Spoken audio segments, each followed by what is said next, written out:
쌓이는 매물에 결국 서울 집값 2달 만에 하락했다.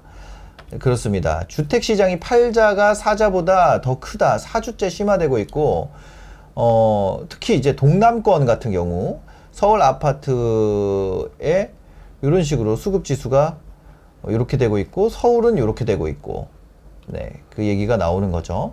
그래서 양도세 중과 유예 등으로 주택시장의 매물이 늘었지만 거래로 이어지지 못하면서 수급지수가 연속으로 하락하고 있다. 네.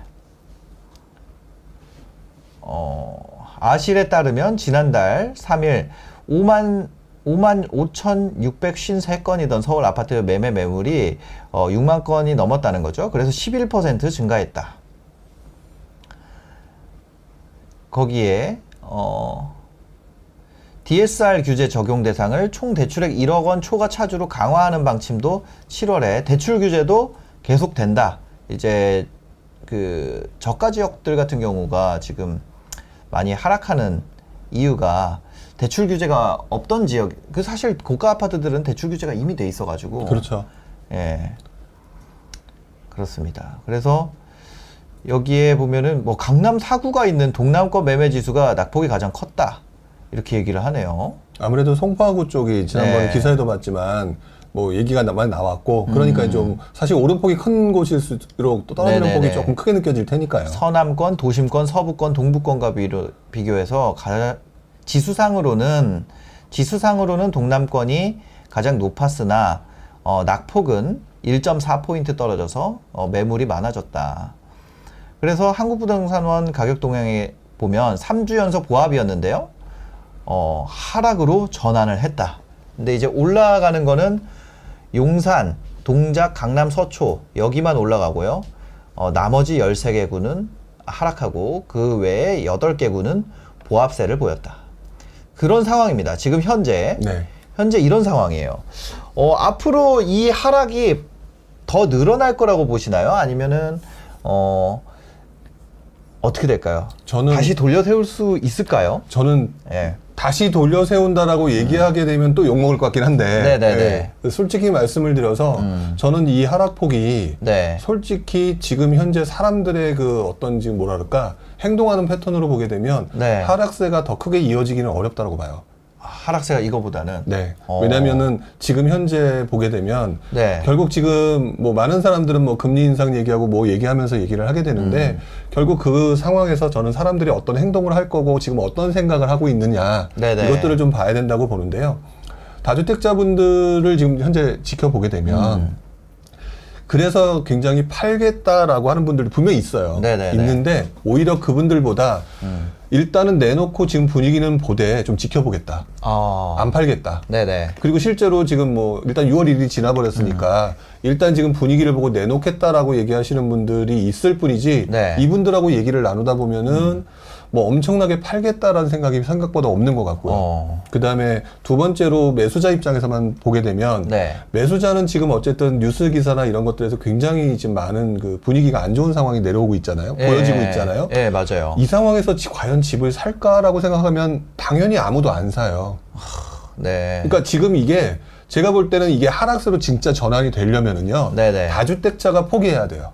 어. 저는 어차피 매수자는 시장 상황에 따라서 움직여야 되는데 다주택자가 지금 살 수 있는 것들을 다 막아놓은 상태니 결국 실수요자가 해야 되는데 실수요자들이 가장 큰 단점 중에 하나가 뭐냐면 네. 현재 시장 분위기에 본인의 심리가 굉장히 왔다 갔다 하시는 분들이거든요. 우리 매수 심리 같은 거 가끔 보다 보면 오르락 내리락 하잖아요. 네네. 분위기가 나쁘면 안 사고 분위기가 좋으면 겁나서 추격 매수하고 약간 이런 것 때문에 오르락 내리락 하는 거기 때문에 네네네. 그런 부분을 봤을 때 정말로 이분들이 하락세로 돌아서기 그러니까 이 전체적인 분위기가 하락세로 돌아서려면은 저는 다주택자가 포기하는 상황이 나와야 된다. 아, 다주택자가 포기하는 상황. 네, 그래서 던져야 돼요. 네. 그러면 그때쯤 되면은 매수자들 입장에서는 계속해서 뭐라 그럴까? 지금 현재 예를 들어 10억에 나갔던 것이 9억에 나가도 안 살 거고 혹시 8억이라도 떨어질까? 네. 그럼 다주택자가 일단 마음적으로 포기하게 되면 던져버리거든요. 그러면 내가 그동안 5억짜리가 뭐 10몇억 됐다가 8억이 되더라도 이 정도는 네네. 남아라고 해서 약간의 여유분이 있기 때문에 하락폭이 점점 커져요. 이게 실제로 침체장, 하락장의 모습이었거든요. 네네네. 근데 지금 현재 다주택자들을 보게 되면 떨어지는 것에 대해서는 인정을 하되 네. 일단은 바뀔 거야, 괜찮을 거야라고 하는 그런 것들이, 그리고 또 그분들이 항상 머릿속에 있는 것들이 그 흔히 말하는 상승론자가 맨날 얘기하는 공급 부족, 서울의 공급 부족. 네. 자, 그리고 난 다음에 올 하반기에 뭐 전세 가격 상승. 이렇게 되면은 내가 조금이라도 버틸 수 있지 않을까? 그리고 지금 정부가 종부세 완화, 뭐 사실 그 법으로 모두 해결해줘야 되니까. 네네. 조금 더 길어진다는 걸 이제 느끼고 있어요, 이분들이. 그래서 지금 제가 볼 때는 이 다주택자분들도 흔히 말하는 멘탈이 좀 무너지신 분들은 지금 던지고 있는 물량이 있는데, 네. 그 나머지 분들은 지금 제가 볼 때는 이제는 조금 긴 싸움이다라고 생각하는 분들이 점점 늘고 있는 것 같아요. 이것들이 어느 정도 네네네. 가야 저는 흔히 말하는 하락세가, 그러면 저도 하락이라고 하는 걸 인정할 것 같아요. 네. 저도 예전에부터, 저도 2008년 전후에 그때 이건 진짜 하락일 수밖에 없겠다라고 생각을 했던 적도 있었는데, 네. 그러기에는 지금 현재 많은 분들의 심리가, 특히 이제 다주택자분들이, 우리가 이제 일반인들이 생각하는 것처럼 뭐 흔히 말하는 포기하고 던지는 그런 상황이 아니에요. 저는 그렇게 생각돼요. 저는 뭐냐면 이제 좀 돈을 회수하는 기간이 아닌가. 네. 이런 생각이 들거든요. 그렇죠. 돈을 저는 개인적으로 뭐 그런 건 아닌데, 저는 돈을 회수한다는 게 이런 거예요. 세금이 비싸니까 팔지는 못하거든요. 네. 근데 전세가율이 너무 낮으니까, 그 전세가율이 지금 낮잖아요. 네. 근데 이제 공급이 안 된다고 하니까 이제 전세가 좀 올라와 주지 않을까. 제가 이제 기대하는 건. 네. 그 전까지 이제 전세가율이 너무 높을 때는 채수를 늘리는 시기였는데, 네. 이제 만기가 되면은 또 좀 올리고 하면서 다주택자분들 같은 경우는 이제 총알을 더 사는 것보다 네. 이제 좀 현금이 늘어나는 시기. 그렇죠. 그냥 놔두고 전세가 올리면 그만큼이 나한테 현금으로 바뀌잖아요. 네네. 그렇게 하시는 분이나 아니면 이제 그 반전세를 월세를 좀 붙여가지고 이제 내가 헐어가지고 쓰는 거는 못 하잖아요. 네. 그러니까 소비를 안 하다가 네. 이제 좀 다주택자분들이 좀 소비를 하지 않을까. 저는 그런 게 좀 기대가 되는 게, 세금이 무서워서 못 쓰고 이제 현금으로 쟁여놓고 이런 분들도 있거든요. 왜냐면 네. 세금 어떻게 바뀔지 모르니까. 그렇죠. 이제 그런 선택을 했던 분들이 좀 소비를 할 수도 있을 거고, 아니면 이제 반전세가 내가 올리고 싶어서가 아니라 시세가 바뀌었으니까, 사실 뭐 다주택자가 내가 세 빵 올린다고 그거 올라가는 거 아니거든요. 그렇죠. 시장에서 받아줘야지 그 세가 나오는 거지. 근데 이제 그 좀 매매가 좀 주춤해 주니까 이제 네. 세가 다시 좀 이렇게 올라가 주더라고요, 분위기가. 네. 그래서 이제 세를 좀 올려서 그걸로 내가 총알을 좀 이렇게 쟁여 놓는 그런 때로 좀 삼지 않을까, 이런 생각도 들어요. 그러니까 지금 현재 네. 그 실수요자분들이 네. 항상 시장 돌아가는 걸 보게 되면 보시려면 내 입장이 아니라 남의 입장이 되어서 그분들의 생각을 한번 읽으려고 노력하셔야 되는 게 맞다고 생각하거든요. 근데 제가 볼 때 다주택자들은요, 아까 말씀드렸던 것처럼 좀 이번에 처음 경험해서 멘탈이 무너지시는 몇몇 분을 제외하고는 네네네. 나머지 분들 같은 경우는 이 굉장히 되게 지금 재밌는 현상이, 그래 그렇게 해서 조금 싸게 팔지 뭐. 네. 그래서 금매가 나오거든요. 네. 근데 금매가 나오는데 이전에 샀던 것보다는 비싸단 말이죠. 그럼 나한테 현금이 들어온다라고 생각하면서 마음에 조금 여유를 갖는 분들이 있고, 네네. 이번에 하반기에 전세 가격이 올라간다고 하는데, 그러면 또 올라가게 되면 지금 말씀하신 것처럼 나한테 네. 또 그런 부분이 들어오기 때문에 현금이 들어오죠. 현금 들어오기 때문에 내가 견딜 수 맞아. 있다. 네. 자, 그런 상황이라면은 다주택자분들의 포지션, 내가 다주택자라면 그냥 던지고 가겠느냐, 일단 한번 지켜보겠느냐. 네. 그러면 일단 한번 지켜본다라는 거죠. 그래서 제가 볼 때 지금은 이 다주택자들의 포지션 자체가 무주택자나 또는 이제 좀 시장이 떨어져야 된다고 보는 분 입장에서 보게 되면은 지금 이 상황이 이렇게 될 거다라고 너무 단순하게 보시는데, 네. 저는 지금 다주택자 포지션들이 이분들은 지금 장기전 준비하고 있다. 제가 볼 때는. 장기전을 준비하는 게 아니라 장기전으로 세팅이 됐어요. 왜냐면 네. 지난 계속 법이 바뀌면서 뭐라 그래야 되지?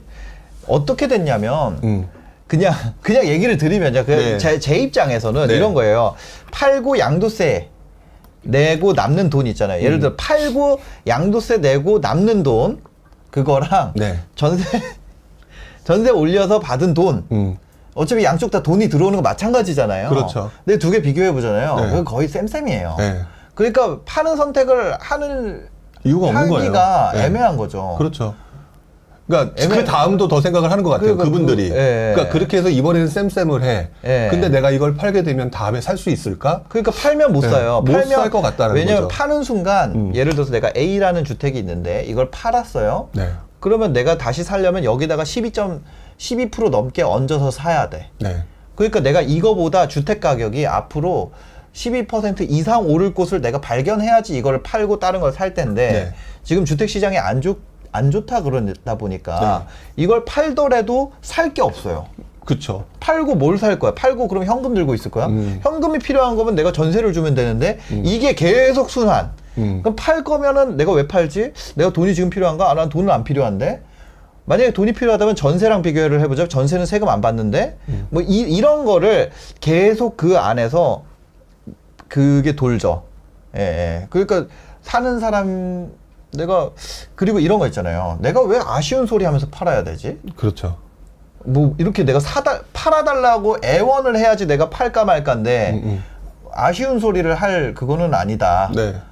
내가 제발 사주세요 할 그런 것도 아니고 그냥 뭐 안 팔리면 전세 받지 이런 느낌. 그렇죠. 약간 지금은 그렇게 가는 것 같아요. 그렇게. 그러니까 그래서 지금 현재 네. 장기전으로 가고 있다라고 말씀을 네. 드리는 게 아, 여기 이제 5% 이상 못 올려받지 않나요? 이렇게 되잖아요. 근데 네네. 그거 같은 경우는 임대사업자인데 임대사업자 다 이제 없어졌어요. 아파트 임대사업자 다 없어졌고 그거 말고 이제 올릴 수 있는 거고. 그러니까 보유세가 생기면은 월세를 올릴 수 있는 환경이 되어버려 가지고 예.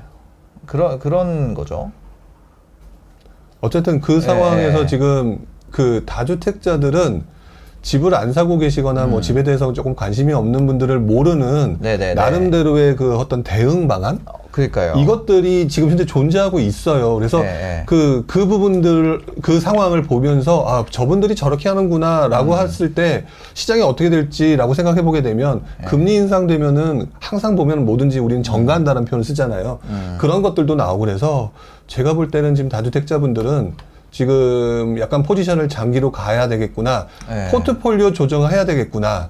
내가 견딜 수 있고 가지고 가면서 유리한 방향으로 가야겠구나 해서 그래서 나오는 몇몇 매물들이 지금 나오고 있는데 그게 안 네. 팔리고 있는 거예요. 안 팔리죠, 안 팔려요. 네. 안 팔려요. 그러니까 지금 이 상황을 가지고 하락이라고 네. 보기에는 상당히 좀 애매한 시장인 거죠.